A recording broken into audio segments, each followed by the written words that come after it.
এই পৃথিবীতে কত রাজা বাদশাহ এসেছেন, কত রঙ্গমঞ্চ তারা তৈরি করেছেন, কত দার্শনিক, কত বৈজ্ঞানিক, কত সাহিত্যিক, কত কবি পৃথিবীতে এসেছেন, কিন্তু মানুষের কাছে গ্রহণযোগ্য আদর্শ নিজের চরিত্র দিয়ে কেউ দেখায় যেতে পারেন না। নবী করিম সাল্লাল্লাহু আলাইহি সাল্লাম এক ব্যতিক্রম ধর্মী মানুষ, আল্লাহ তাকে পাঠাইছিলেন পৃথিবীতে। তার জীবন দুই রকম ছিল না। দুনিয়ার সব নেতাদের জীবন হয় দুই রকম সাধারণত, একটা হচ্ছে পাবলিক ক্যারেক্টার, আর একটা হলো পার্সোনাল ক্যারেক্টার। একটা ব্যক্তিগত জীবন, ব্যক্তিগত চরিত্র, আর একটা মানুষকে দেখাবার মতো চরিত্র।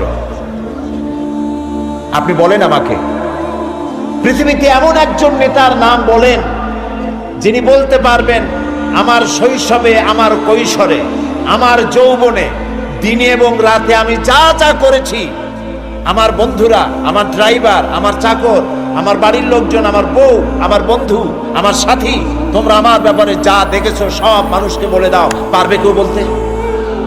এরকম আসতে বললেন, কথা বুঝতে পেরেছেন কিনা? তাহলে বলেন, এরকম কেউ বলতে পারবে? এবার যার সিরাত জানার জন্য, পবিত্র জীবন জানার জন্য,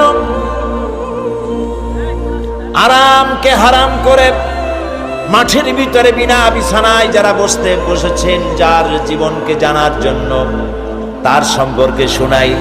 আল্লাহর নবী বলেছেন, ও আমার সাহাবীরা, ও আমার স্ত্রীরা, দিনের আলোতে, রাতের আধারে আমার ব্যাপারে যা জেনেছো আর যা দেখেছো সবগুলো খুলে খুলে মানুষের সামনে বলে দাও।